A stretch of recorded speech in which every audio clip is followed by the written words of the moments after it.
those are solid waste. We have the liquid, which is in form of effluents, effluents from toilets, all those ones. They are also waste, categorized by waste, liquid waste. Many of those wastes end up in our gutters and in fact in our rivers. Some people literally pour they dump it in their culverts, in their drainage systems, rivers nearby them. And outside that, we have the gaseous waste from industries. For example, when we explore our oil now, we flare the gas. And those gaseous elements are also waste materials from our vehicles, from our generators, and so on and so forth. So that is an aspect of waste now, the solid, the liquid, and the gaseous. Aside that, we also have waste based on how degradable they can be, how they decompose.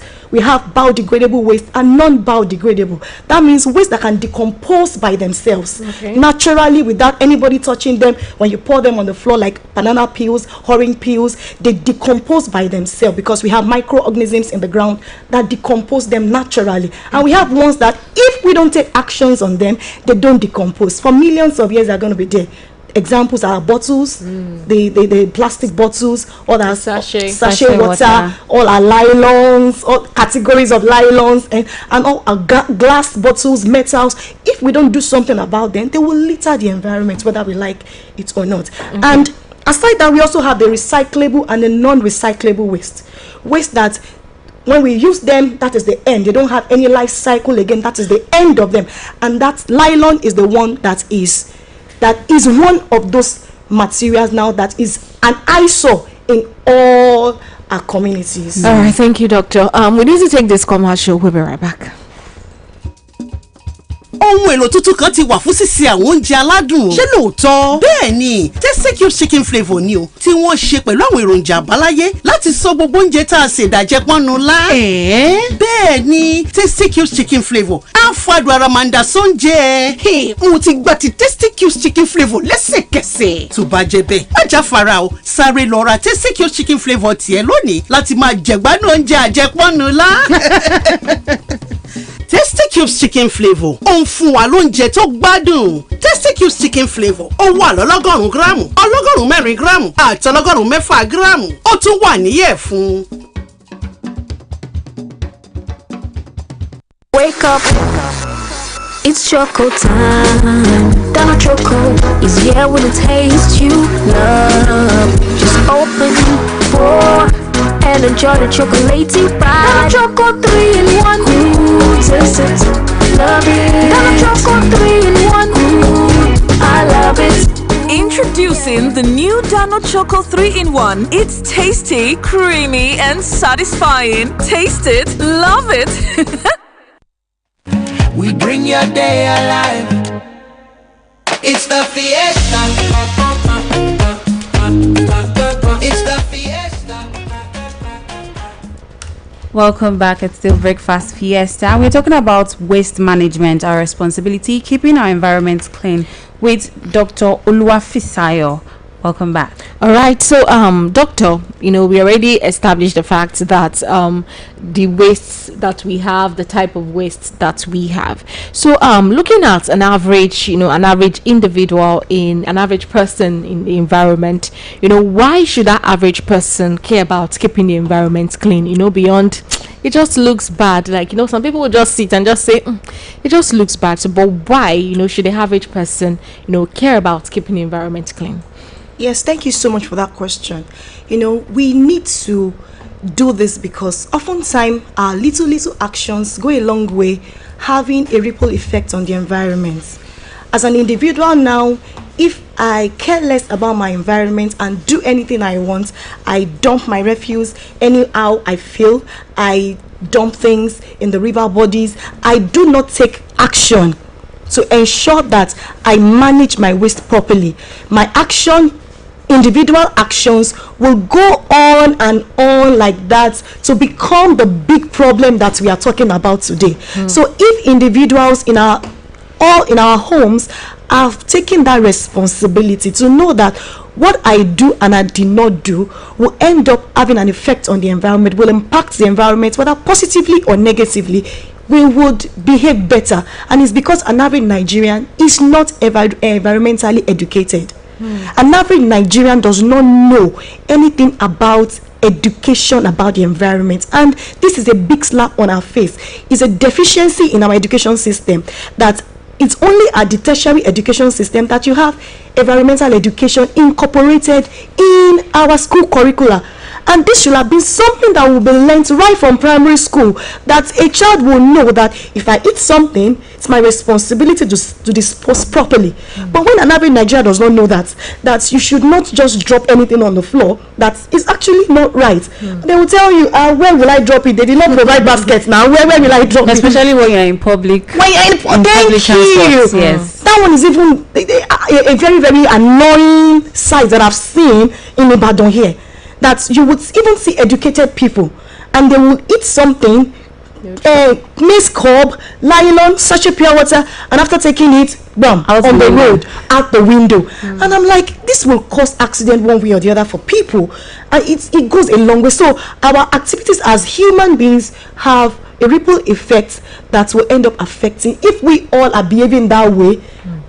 In Nigeria, we are like 230 million. So if 230 million over now take action like that, then we're already damaging the environment, whether we like it or not, with our waste. I've even seen someone says that, one way that I contribute good to the community, to the environment, is I don't litter the environment. I think every adult should cultivate that habit. So okay, how much do you think poor waste disposal culture, how much does it contribute to this cleaning the like having a clean environment, and versus weak government enforcement? Because sometimes people tend to say, okay, we take care of our environment. If you see the marketplaces, I think sometimes I think there was a particular time this market here very close to us here, Basharu market, I saw this trash can, or a very big bin that the government provided for them, and then they were gathering their dirts and dumping it there. So how much does poor waste disposal culture contribute versus the weak government enforcement? Because the government are doing their part, like you said, it's the every individual, every Nigerian shared responsibility. Yeah. So the government are doing their part, the individuals, or they're doing their parts, like it's a collective responsibility. So how much does poor waste disposal culture contribute versus the weak? Thank you so much for that question. If I want to put it in a percentage now, I would say that 60-40, because let's look at our waste disposal methods that we have in Nigeria presently, not even Oyo State now, across states. Number one, we have open burning. That's one method where people just gather their waste and burn open air. Number two, we have dumping in river bodies, streams. We have dumping on vacant lands, open spaces. Anywhere you see an uncompleted building now is a dump site for people. So that's another method. We also have incineration. In developed countries, they collect this waste and they incinerate them properly to become ash. Now, aside that one, we also have other methods like composting, sorting and recycling, whereby people themselves, before dumping that waste, you sort your waste. Take the plastics, take the paper, take the nylon, take the food waste, instead of lumping everything people together. Don't have that time. Yeah, exactly. We have to have that time now, because we now have buyback centers. Now that is why this program is so good, because people will be able to know. Buyback centers, we see all those mamas going around picking bottles. It's not because they are poor. Those people, they are making money from picking all these bottles, metals, and all the rest that we see around. The exchange for money. That is a way of disposing. We also have what we call hog feeding, and that is using your waste to feed your animals. If you are into livestock, instead of pouring all your waste away, you can do a lot with waste nowadays. So looking at all those categories of waste disposal method, now you will see in Nigeria, in Oyo State, the one that we know is the packing in landfill, collection to landfill sites, and that's what one is dependent on the government and private agencies who are in waste collection. So all we want them to do is just pack our waste for us and take them to landfill sites. That is the one everybody knows, that that is what they know. But aside that, aside the dumping in the open space, burning sustainably, we should be able to know that those methods damage the environment. causes ill health, like the dumping anywhere. We are talking about malaria now. Dumping waste anywhere. In fact, some people they defecate. They defecate in nylons and then throw on the road. Defecate openly. I've seen someone do that. I had to call the person to order. I was all these this road Ojo to Iwo. You see every black nylon that you see. Don't think that it is. The man was defecating openly. I had to call him. I said, and you say the government are not doing their part. See what you're doing. The man said, come and pack it for me. Oh my God. What kind of a mentality is that? You can imagine. So many of our waste disposal methods are unsustainable. Open burning, dumping in river bodies, which will end up blocking drainages, and we'll say there is flooding. Now rain is about to start. We will start shouting. Yes, we'll start shouting of flooding, and it's because many people, when they just hear the sound of rain, all their debris from their house, they dump into the river, waiting for the rain to take them away to go and block river channels. So we can now say, now with my percentage earlier, 60-40, now individuals in our waste disposal method, we have made the environment vulnerable to many environmental problems with our waste disposal method. So because of this, now we are now looking at government actions, government reactions to many of these things. I know Lagos State is trying when it comes to sorting of because waste. they've even made this from the new source. rule. Yes, if you litter and you're caught, you pay 50,000 naira or you're going to jail. Yes. 6 now months. if we can actually adopt that in Oyo State, starts with the law against littering. Like if you threw anything, and they tried it in Calabar and it worked. Now if you look at one of the neatest states in Nigeria, cleanest state in Nigeria, Calabar is one of them. Even Akwa Ibom too. So you can imagine, how did they get there? They get there because the government actually stood their ground to say, okay, we know that facilities for waste disposal are not enough. Now what do we do to ensure that with those that are available, we help the government to make do with our waste, because our waste is our responsibility, and whether we like it or not, it's inevitable. We would create waste every day, so long we live, so long we eat. So because of that, now we are talking about in when we are looking at the government side now. Now government is doing what they feel they can do in the provision of services for waste collection. Recently the Oyo State government tried, like the big waste cans that you talked about, they located it in every market, even in some communities. Songo has one where everybody just dump and then they carry. But I will say that is not enough. We need to actually go back to some things that we neglected. I remember the days of the environmental officers, the woles. I remember the days of the environmental sanitation days. That Saturday like this, I remember that my mom would be afraid. It's a fair day. Oh yeah, pack. We are forced to take care of our environment because we know that government officials are coming to check. They would come around, and you might not even know the day they will get to your own house. So everybody is aware that something is supposed to happen. But if the government can wake up to their responsibility, now individuals are doing their parts in disposing properly. If the government is also doing their parts in providing facilities, aside that, also enacting laws and enforcing them. Exactly, because there are laws that we have. I'm sure if you question them, they say we have laws guiding these things, but they are not enforcing it on the citizens. During my dissertation, I worked on family pottery in Ibadan, and then during one of my search, I went to the Ministry of Environment along Gateside, and then I was looking for government guidelines regarding waste management, and I realized that we have a sanitation and waste management guideline in Oyo State with penalties attached to it. I realized that law is actually seated there in the Gazette there, but it's not enforced. Me myself, I did not know that existed, and then I looked at the brief and I said, wow, this is actually a good thing, but another Nigerian does not know this existed. Exactly.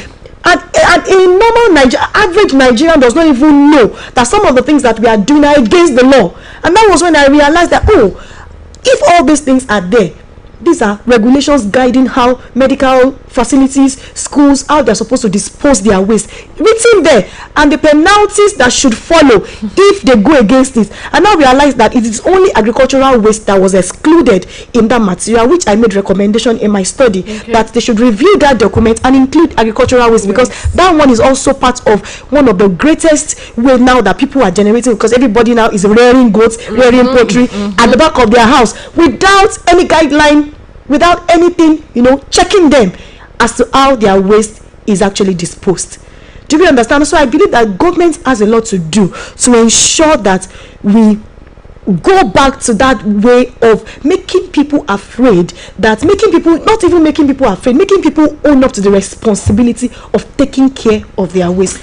Okay, so looking at Oyo State generally, with the rate at which people with poverty rate, would you say that that's a valid excuse for poor sanitation, or is it more about attitude and awareness? Or some people would say that we don't have ways of dumping our refuse, that's why we take it to the river. Some people would say that we even have, but the government agencies that are supposed to come for these waste, they don't come regularly. Exactly. So would you say that is it poverty, or people are just not aware? That's why we have this I would say no. Okay, poverty is not an excuse when it comes to our waste disposal. I believe that if we ask many people are ignorant of many of the things that they do. If we make people aware, if we enlighten people, if we educate people like we are doing this morning about waste disposal management in the right way, people will have it at their subconscious. Whether you are rich, whether you're poor, does not make you make the environment dirty.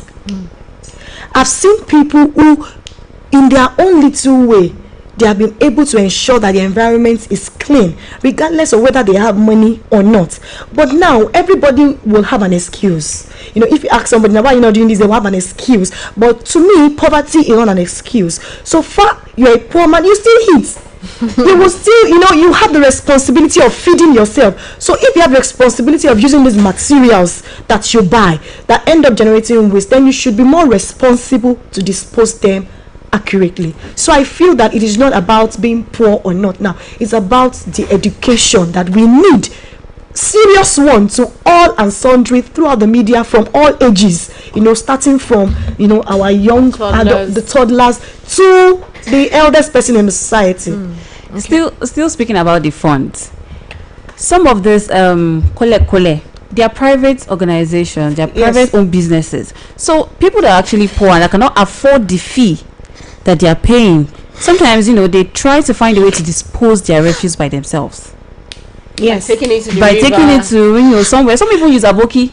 I've seen someone use aboki, but where are those aboki people pouring it also? The point is this: now, whether you have money or you don't have money to pay private contractors who are in charge of waste management, we have government designated waste disposal site. But sometimes you even get to some of these markets where you see the waste truck, and then it's heaped up, nobody's coming for it, and you start seeing extra bags on the road with it. And with that, when there is breeze, it scatters it on the road, and it's just a lot. Yes, I would just say going back in circles, and it's more of attitude. Now government has their own lagging towards that.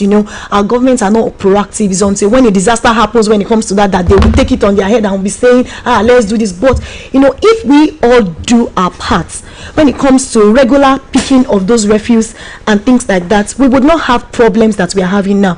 If a poor Nigerian now knows that there is a designated post, I can actually take I have a friend, a lecturer in UI, we live in Akpete together. Every week like that, he takes his waste and he takes it to UI environment to dispose, because he knows that in that environment we have designated places for such waste. Instead of littering the environment with it looks for. So we can actually educate people that, see, instead of putting them on the roadside, pouring them here, doing this, even if you don't have money for private contractors that will come, why not target when all these government facilities will be passing by. We have a landfill close to my house there in Awoto. The landfill there, trailers, all those waste being, they go there, and people know when they pass. And even previous government actually made a law that people should bring their refuse to the median of the road. I found that also defective, that at the end of the day all our roads became very dirty, like dumping sites. And that was to actually help these people that we are talking about, people who have no money to pay, private contractors, so that everybody, regardless of whether you have money or not, bring your refuse. But I still see that the government failed in keeping up with the responsibility. Even the private contractors that we have, sometimes they default not coming. Yes. Particularly they're supposed to come, they give excuses of, we do not have fuel, the hike in fuel price and all. So with that, should there be a regulation, like a regulation body, maybe the government itself, if we know that, because sometimes we've seen that almost all our agencies now is privatization. We are the one producing our lights, we are the one producing our water, we are the one producing this one for ourselves. Exactly. So do you think that, what do you see, maybe the government should have a regulation body that would, ensure that even the private sector that they are coming for, for the waste disposal, they are not defaulting when they are supposed to come for it? Actually, Oyo State we have Oyo State waste management agencies. I know we do. We have that. Yes, but and under them they have it. Yes. Now under them now, all we just want the government to do for us is to ensure that people do their jobs. When I was doing my study and I went to all these local government secretariats, and I saw that each of those secretariats have environmental health officers domiciled in every local government. And I asked them, what are you people doing? Said they sit down in the office because what they used to do, government no longer recognize their activity. So it's only once in a while when people report waste disposal problems that they go out, to investigate, to check and think. But if we actually enforce what we have, make do with what we have on ground now, because if we start saying they should employ, because they would need more hands, they would need, when we talk about enforcement, we need people to go out and make people obey. So if the people that we have on ground, the facility we have on ground is not even used, and we are telling them to add more, it's like we are wishing something that will not come. So we are only, I would say that we should start with what we have presently, and then make sure that we enforce. For example, in UI now, we have people, sanitation workers who clean, who do all those areas. If in my department now I realize that these people are not forthcoming, they don't come when they're supposed to come, they don't cut the grass, they don't mow the lawn, they don't do this, I report. A contractor is in trouble. So the same thing goes for our communities. If we can take the responsibility of monitoring, of evaluating actions, of evaluating all these bodies, and they say that they are reporting them to agencies. Okay, if they don't come on time, okay, which days are they supposed to come? If they default, we remove their license, or we do, if there are drastic steps to making them to comply, then we will see a difference. By then everybody will even wish that they have private contractors come to pick their refuse, because everybody would see that they are working. Even in Lagos State now, they've even done it so well that we now have segregation of waste. You have trucks only taking plastics. Yes. You have trucks taking metals. They've so much desegregated, separated the line of, specialized them, so that okay, you are packing plastics, so you will not struggle with anybody packing this. So with that, it makes it more easier. So I'm thinking that the government should actually, the existing laws, guidelines, authorities, agencies that we have, we should enforce them. We should make them work properly. When they work properly, if there is need to add more, then we can now say, okay, the ones that we have, they are not enough to cater for the population. Now let's add more. But if they are not doing that presently, then we are not anywhere. We are not close to actually nipping this thing at the bud. Okay, so we already mentioned that the government has a lot to do, and the fact that we even cited the Lagos State government, whereby they ensure that when you do illegal littering, is there any illegal littering? Anytime you litter the ground, anytime you litter, you pay a fine for it. And sometimes, like you mentioned, the time when we had war against indiscipline, why? I remember that time too, that maybe every first Saturday or last Saturday, everybody in the environment comes out to clean, and this thing changes once a new government comes in tenure. So how do we maintain this act of ensuring that when we enact a law, we enforce it? How do we ensure that it does not, when power changes and another thing crops up, and then we go back to we are being laid back, we are just like, okay, let's just leave the environment like that? So how do we ensure that people note the reasons why we need to keep our environment clean? Aside the why people, aside the car, aside the whatever action, against all this indiscipline, how do we ensure that people know the dangers attached to having a poor environment? Thank you so much for that question. Now, I'll still go back to what I said earlier about us being educated. Now, the media is doing their part now in educating the public as to how our waste should be disposed. Now, if the government can do the same by constantly, publicizing this, if the government can actually start the initiative, people will I said that a particular government did it. Yes, I'm going there. Okay. Yes, now, but the problem that we have in Nigeria is that there is no continuity. There's a lack of continuity. Our policies are redundant. Our policies, we have a lot of them. In fact, if you talk about a country that is filled with policy, Nigeria is number one. But many of these policies, they end up in the shelves of all our governors, because everybody wants to bring their own 10-point agenda, 20-point agenda. At the end of the day, none will be fulfilled till they leave the service. So I feel that we should ensure continuity, that whatever it is that have been in place, we should ensure that it continues. If that thing can generate good results, if it had generated it before and we stopped it and we see what is happening now, then we can go back. There is nothing wrong in revisiting those laws, revisiting those regulations, so that people will know. Presently now, Thursday morning, all shops are supposed to actually clean up their environments. But how many people are doing that now? They just close their shop and they'll be waiting for 10 o'clock. And when it's 10 o'clock, they'll just they might not even go to the market. They might not even, because of that, they will say it's until when it's 10, so that they will not come and close their shop, or they will not find them, because they have not made them to see the importance of that action. They're only seeing the law aspect, but they're not seeing why it is important. So when we educate the public, when we make them know that this thing that we're asking you to do is not because of anything, it's because of you, it's because of all of us together, then people will want to give it a try and say, okay, we can also do it. Japan is one of the neatest countries in the world. They didn't arrive there overnight. It is shared responsibility by individuals, not even government now. Individuals, communities, private organizations, associations, groups, our churches, our mosques, everywhere where we keep telling people, don't, one must say issue at tomorrow, yes.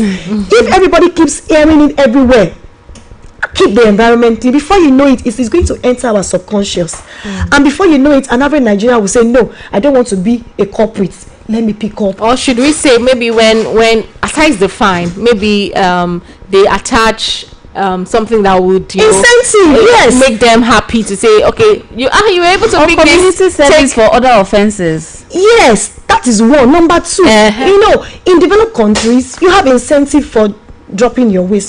We have this thing that looks like an ATM machine that when you throw in your, even Germany, when you pick a bottle, yes, I think you get like money or something, as a reward. I think we have that too. Like we have that's plastic. Buyback method. That the buyback centers now are doing that, but that is still crude. Now we can have them designated. Yes, and when the government themselves, when they take charge of it, that okay now because even the buyback centers that we have now, but the buyback are only doing it for plastics. That's what I'm saying. No, not only plastic. So they have plastic, paper. Some do paper. Some do tires. Really? Yes. some do tires. I only know of Suya man for the paper.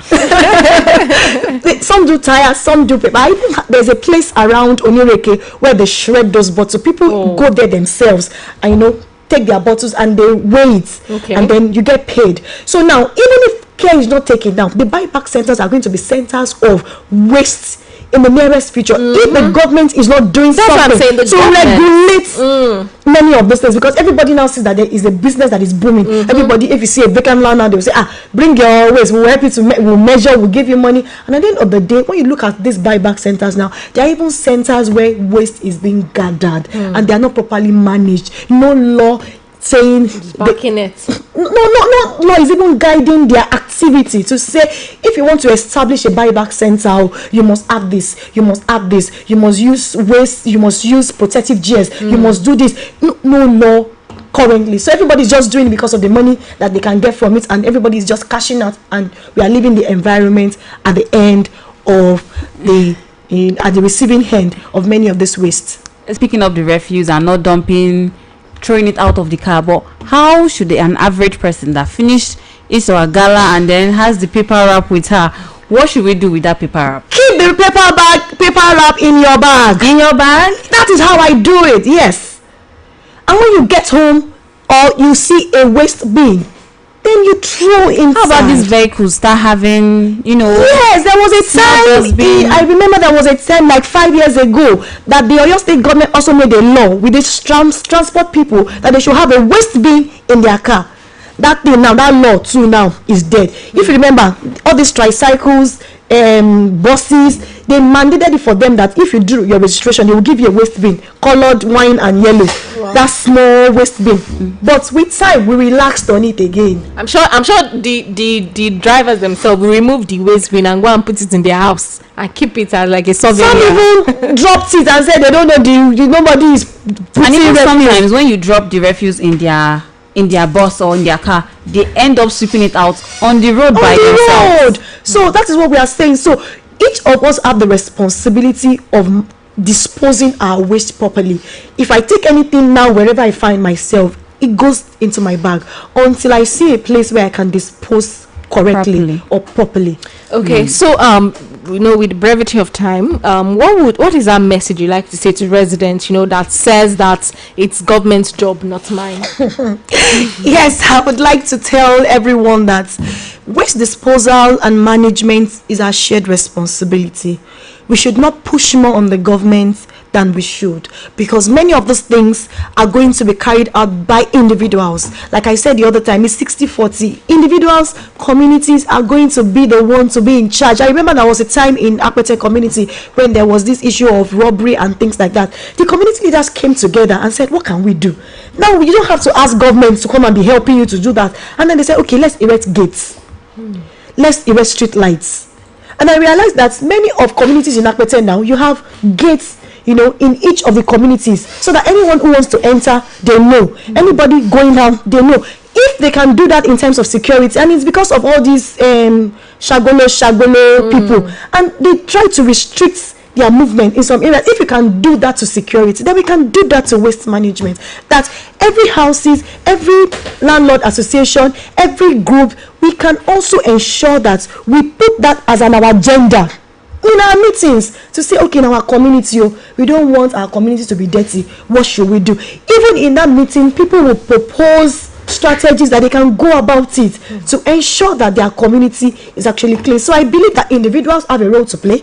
Communities have a role to play. Government agencies have a role to play. Private organizations have a role to play. So we should not leave it all. We should not leave. In In fact, corporate organizations have roles to play. All these our multinational corporations, they can do cleanups. I have organizations, for example, like Association of Women Town Planners. Now, every year we go out to do cleanup in markets, in schools, in areas to make people aware that we have to dispose our waste properly to ensure that the environment is kept clean. Okay. All right. Thank you so much, Doctor. We're going to take a break now, and then after that, we still have, just to wrap it up on this segment. Thank you so much. Thank you too. There is a new recipe to delicious tasty meals. Really? Oh yes, it's Tasty Cubes chicken flavor. Give every meal that finger-licking taste. Oh yeah? Yes, so Tasty Cubes chicken flavor brings out a fantastic taste in everyday meals. Wow. I love this Tasty Cubes chicken flavor already. It's surely whetting my appetite. In that case, what are you waiting for? Hurry now and go and buy your own Tasty Cubes chicken flavor to keep that finger-licking taste in your cooking. Yes, nah. Tasty Cubes chicken flavor brings out the inviting flavor in your meal. Tasty Cubes chicken flavor comes in different pack sizes: 100 grams, 400 grams, and 600 grams. It is also available in powder form.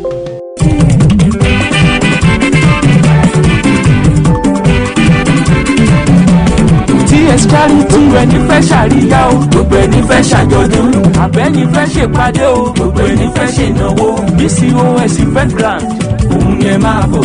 BCOS event grand, òun ló kájọ ẹ̀ fún gbogbo ayẹyẹ èyí tẹ́yin bá fẹ́ ṣe. BCOS event grand